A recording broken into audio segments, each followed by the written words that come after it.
Hello guys, welcome to my YouTube channel, Arabong Hilaw, PSKSA.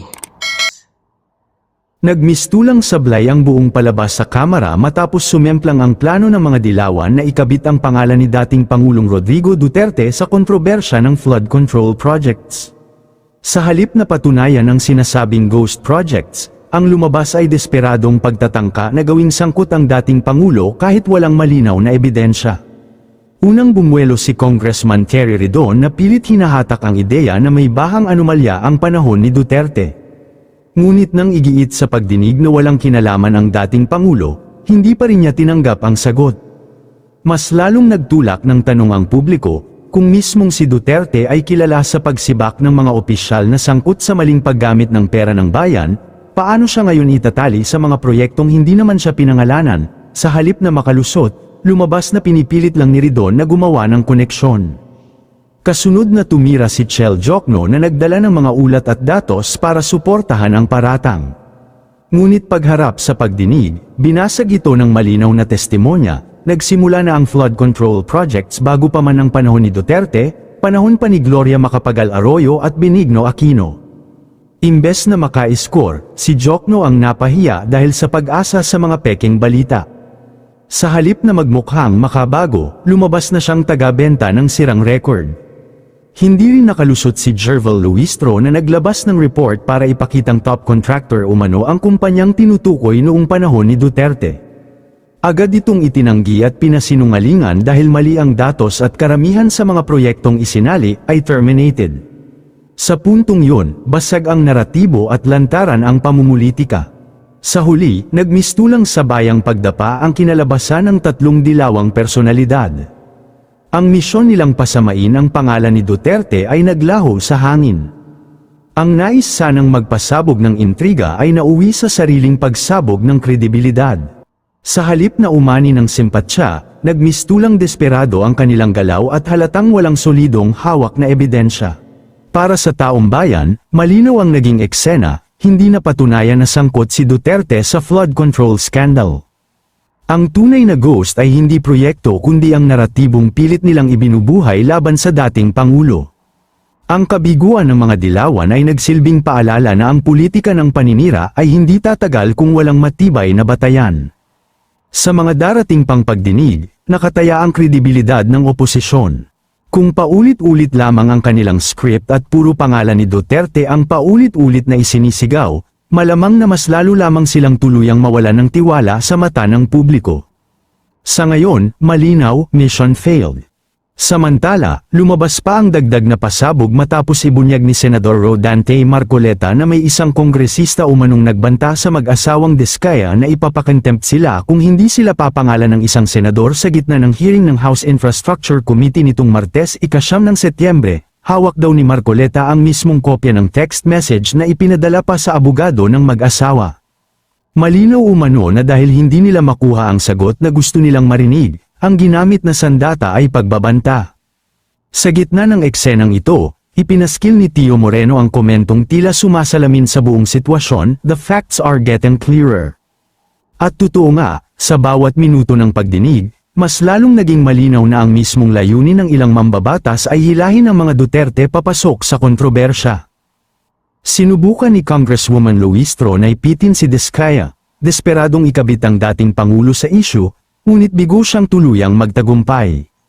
Sa halip, ipinakita ng contractor na sa ilalim ni Duterte, bagaman may mga individual na nagtangkang manghingi ng kickback, mariin niya itong tinanggihan. Ang kanyang depensa, inilalathala niya ang resulta ng bawat public bidding bilang proteksyon. Pinakamahalaga, iginiit niyang lahat ng proyekto sa ilalim ng Duterte administration ay galing sa programmed funds, transparent, malinaw, at nasa budget. Dito nagkakaroon ng malinaw na pagkakaiba.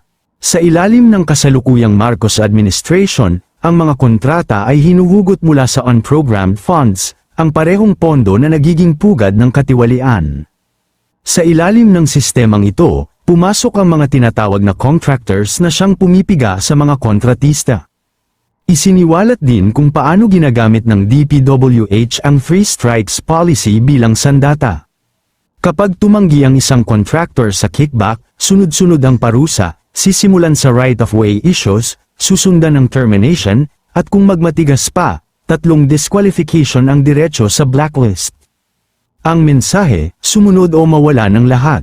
Habang matapang na iginiit ng contractor na patas niyang napanalunan ang mga proyekto sa ilalim ng legal na bidding, ang kasalukuyang sistema naman ay rigged, bukas ang pintuan ng katiwalian at lantaran ang pagsasabuatan ng ilang opisyal ng DPWH at mga mambabatas. Maging ang chair ng Infra Committee na si Congressman Terry Redon ay nauwi sa pagtataas ng boses at pananakot. Umabot pa sa punto na may nagtangkang ipakontempt ang contractor, ngunit hindi siya natinag. Sa kabilang dako, ginamit pa ni Congresswoman Garin ang pandemya bilang bala, pero mabilis itong binara ng katotohanang siya mismo ay bahagi ng Kamara na noon ay pumirma sa parehong mga budget. Sa labas ng pagdinig, nananatili ang tanong, ano ang silbi ng programang sumbong sa Pangulo kung mismong mga whistleblower na gaya ng Diskaya ang bubugbugin at i-silencing? Kung ang lalantad ang siyang mapaparusahan, habang ang tunay na magnanakaw ay malayang nakakalakad, hindi ba't malinaw na smokescreen lamang ito? Kung may kasalanan ng Diskaya, pananagutin sila. Ngunit ang pagtatangkang gawin sila ang scapegoat habang ligtas ang tunay na utak ng anomalya sa loob ng DPWH at sa piling ng ilang mambabatas ay mas lalong nagpapakita ng tunay na kalakaran ng sistemang bulok. At narito ang hindi matatawarang linya ng katotohanan, sa ilalim ni Duterte, pumalpak ang mga pagtatangkang manghingi ng kickback, sa ilalim ni Marcos, namulaklak ang korupsyon sa unprogrammed funds at sa maniobra ng mga contractors. At kahit anong pilit, malinaw na hindi naidikit ang flood control scandal sa mga Duterte. Sa halip, ang tunay na bulok na amoy ay nakadikit ngayon sa kasalukuyang administrasyon. Samantala, ang well-known influencer na si Cabalbas ay nagbigay naman ng comment, reaction ukol sa issue. Panuuri ng full video para sa iba pang detalye na magsisimula naman pagkatapos ng maiksing intro.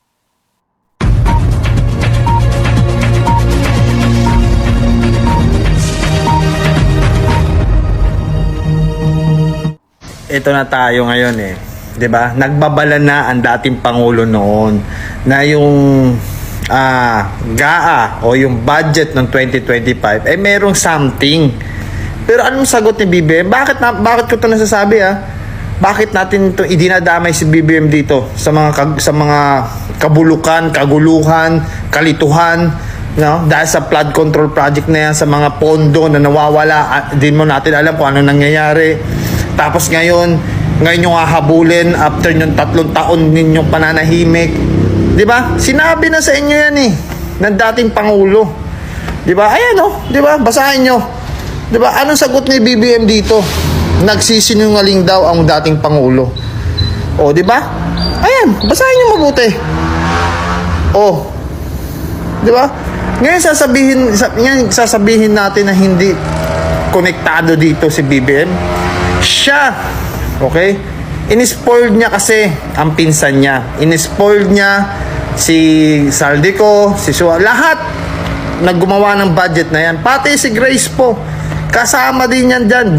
Pumirma din yan dun sa kabilang side. Sila ni sila Cheese. Tama ko daw nagkakamali. Sila Escudero nun.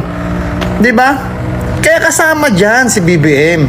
Siya dapat magsalita din tungkol dyan. Oo, hindi pa huling lahat. Nagsalita na siya doon about. Pero ngayon na, ang dami na naapektuhan. Bakit ngayon ka lang nagsalita? Dahil mababa yung popularity mo? Hindi kumakagat sa iyo yung mga pinaggagawa mo? Parang ginawa mo ngayon yan kasi alam mo, feeling mo sa paligid mo, wala na naniniwala sa iyo. Kaya ngayon ka lang nakikikilos. Maniniwala ako sa iyo kapag ikaw nanawagan sa house, lalo na sa pinsan mo, na bumaba na lang bilang speaker. Diyan kami maniniwala sa iyo. At saka diyan din ako maniniwala sa hearing ngayon sa house, kung si Saldi kung isama ninyo. Kasi nga number 1 siyang contractor, yung kanyang company. Di ba? Para maging maayos. Ang dami na natatag Si Jinggoy, kahapon safe, ngayon hindi safe. Tapos si Joel Villanueva, pinapakita pa yung mga, yes, gusto namin malaman ang katotohanan. Kasi pera ng bayan yan. Ikaw kasi BBM, di kasi tayo naniwala dito kay Tatay Dix. Weak leader. Ay, Pwede sana maibalik ng 2022. Yo, what's up? Assalamualaikum. O, ito na. Ang ganda ng tono ng pagkanta doon sa hearing sa Senado.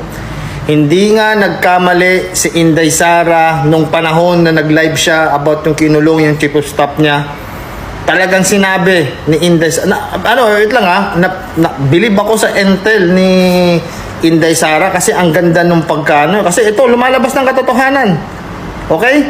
Na totoo ang sinabi ni Vice President Inday Sara Duterte na ang humahawak lang talaga ng pondo ng pera ng bayan ay itong dalawang kumag na. Tingnan mo, same na same mga mukha, mga mongoloid. Pinangalanan ng mga Diskaya at tumatanggap na. Ang matindi, 25%. Ang hinihingi ng mga congressman. Oy, grabe ang daming pinangalan ng mga congressman, karamihan sa Luzon. Ang matindi doon si Arjun Artaide. Dami nun ang daming mga sin pa ba?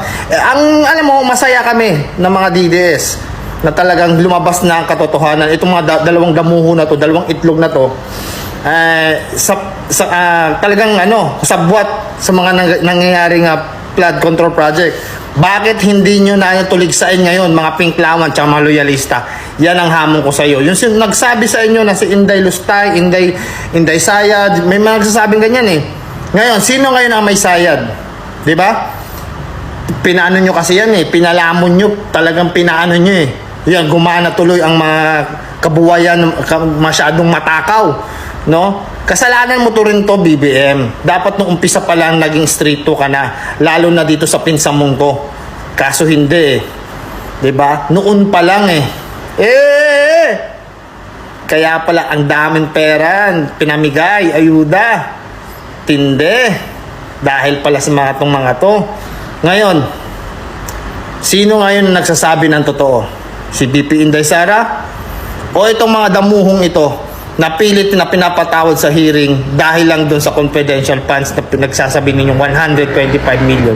Eto, bilyon ang usapan dito. Ano nangyari?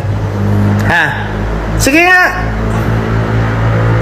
Magsalita kayo ngayon. At ito pa, nalungkot kayo. Kasi sa lahat ng congressman na binanggit na mag-asawang Diskaya, yung pinipilit nyo, yung 51 billion ni Pulong, parang wala sa listahan ni Diskaya. Doon kayo nalungkot. Buang. Okay guys, yun lang ang video natin for today. At don't forget to follow, like, share, subscribe to my YouTube channel. At marami pong salamat sa inyong lahat. God bless everyone. I love you all. Bye-bye.